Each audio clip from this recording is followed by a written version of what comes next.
Okay guys, I wanted to do a real quick video on my Bull Viper SAS2. This is an excellent gun.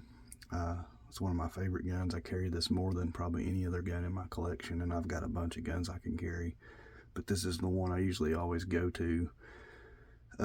Just when it comes to the balance and the trigger and how well it shoots and the softness of shooting and how lightweight it is, this is just one of my favorite guns in my collection. And although it's not nowhere near the most expensive gun, it's not a cheap gun either, but I just really like this gun. I've done a few upgrades to it.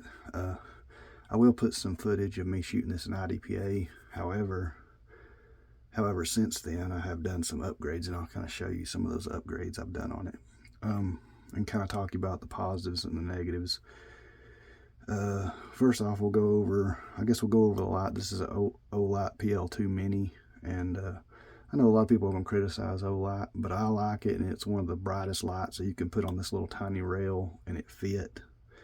And to me, I've been carrying this for 2 years, and this light has never failed to come on when I needed it, or when I was practicing or training or whatever.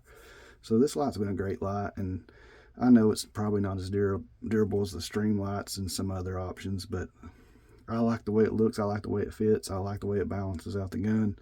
So mind your own business, it's my decision to make. But yeah, I really do like the Ultralight. I'm fine with it. I actually have 2 or 3 Ultralights, and I've not had any problems with them, as much as I like to shoot and things.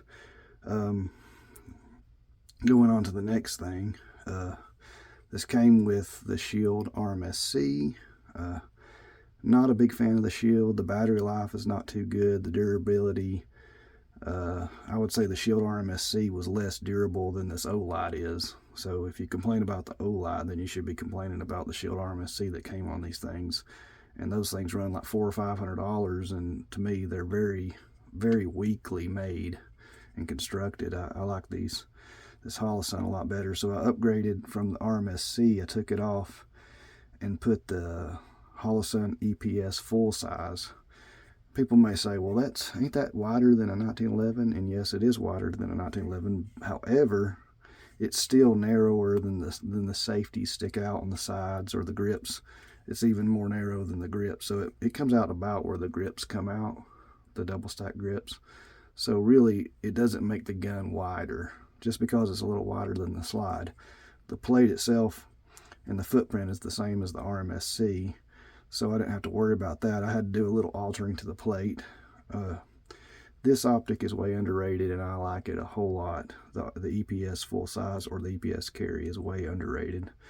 It does get good reviews when people do review it, but hardly nobody talks about it. I don't see it talked about nearly enough. People really like enclosed optics, but this one doesn't get mentioned nearly as much as it should, because it's a nice, big, durable optic, but yet in a very small, compact size. It's pretty amazing how they did what they did with this optic, and I'm really a big fan of it. One of the, I guess, things I dislike about this setup the way it is this optic plate here is made out of aluminum, and I've heard several people on the internet have problems about the plate, the lugs on the plate shearing off.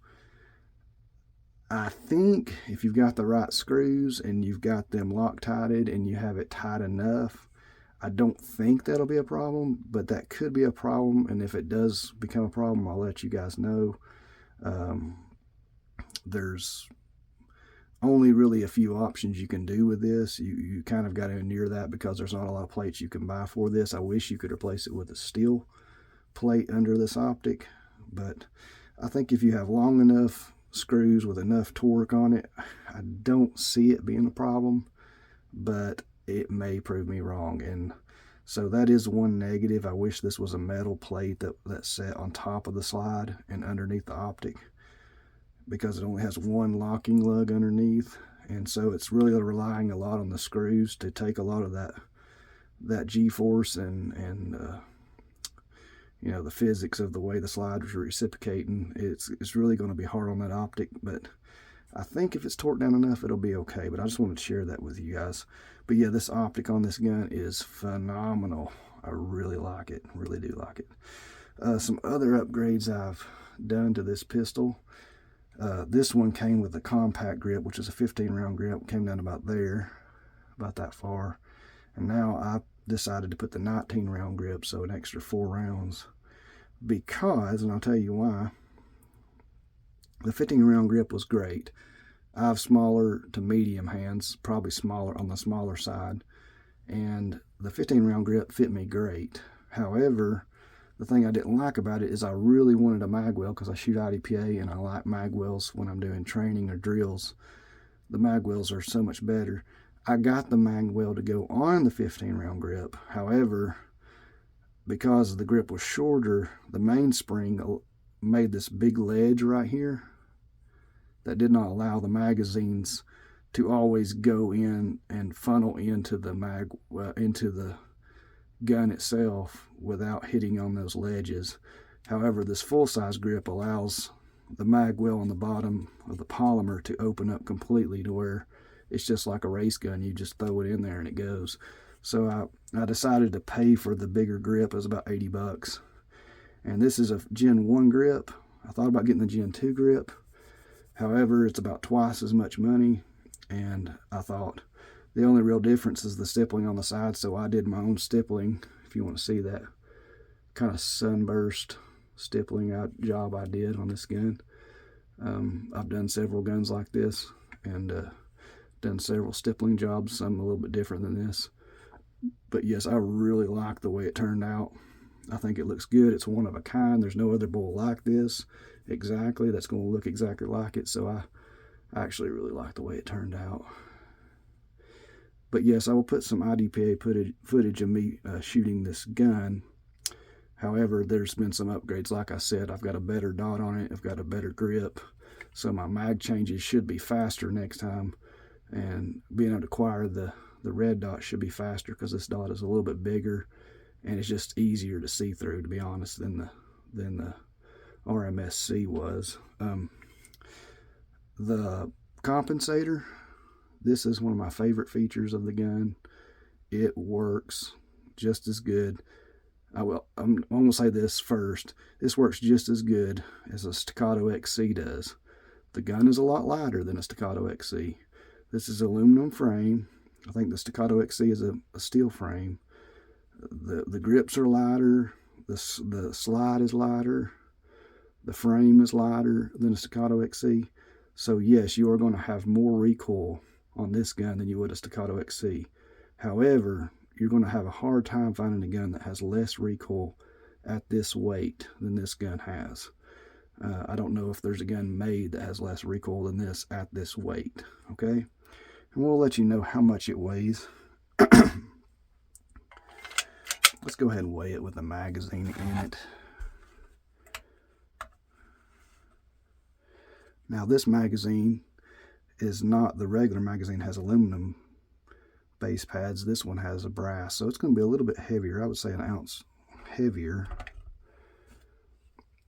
So it is 1 pound 14.6 ounces. So let's say it's 1 pound 14 ounces with the regular magazine in it. And this one has the brass on it, like I said, which makes it quite a bit heavier than the regular magazine. So 1 pound, what did I say? 1 pound 14.6 ounces. So you have a gun that you can conceal that's under 2 pounds with the magazine in it, with a light, with a full-size optic that shoots like a 42-ounce gun. It's just pretty phenomenal. But I'm trying to think of any other upgrades that I have made to this gun. I've done a few things to the trigger to make it a little bit better than what it was factory. It's pretty close. They have really great triggers from the factory. Like I said, when it comes to shooting a gun this light, it's hard to find something. Maybe the OZ9 Hypercomp or something like that would compare pretty well with this. Y'all know it costs just as much as this gun does. And this is a 1911 with a 1911 trigger. It's kind of hard to beat that. The OZ9 would have a hard time. You might could put a Timney trigger and it come close, but this is a really good 1911 trigger. So kind of hard to beat. But yeah, if you have any questions or comments about this gun, I've probably got about, I want to say I've got about 1,500 rounds to this gun. I have a lot of guns that I shoot, and I can't just train on one gun, so they don't get quite as much rounds through them as some people would get through them. But I can say with confidence that this is extremely reliable with what I've done with it, because I've shot a couple matches with it. I've shot several drills with it. I've carried it a bunch. I've done some church security training with this gun. And even in the conditions that I've shot it in, doing drills and doing some strange stuff with it, shooting out in the cold, this thing's run 100% reliable. And I haven't shot a whole lot of hollow points through it, but I have shot hollow points and they've been reliable as well. I'm not saying every hollow point will be reliable with this gun, but the ones I have shot have been reliable. Okay. But yeah, I hope y'all have enjoyed this video. I will update these videos. I'm just wanting to put content on my channel so people can watch and kind of see some of the guns that I have, and so I can get to talk about them. And I'm just wanting to add some content to my channel. If you have any questions about the Bull Viper SAS 2 and kind of this particular build, let me know, and I'll be glad to answer them. And I hope you enjoy the IDPA footage. Keep in mind that some of this IDPA footage is old, and it's some of my first matches, so I'm getting better and trying to learn every day, and I'm definitely picking up on things that I didn't originally. So yeah, I'm hoping to get better and bring y'all more content. Please like and subscribe this video. It would really help the channel and help me kind of produce more content if I see the channel growing and content being added, and more comments being added to the channel, more questions, more interaction. It definitely motivates me to do more videos like this. But y'all have a good day. God bless you. And if there's any way I can help or answer any questions, let me know. Thank you. Bye.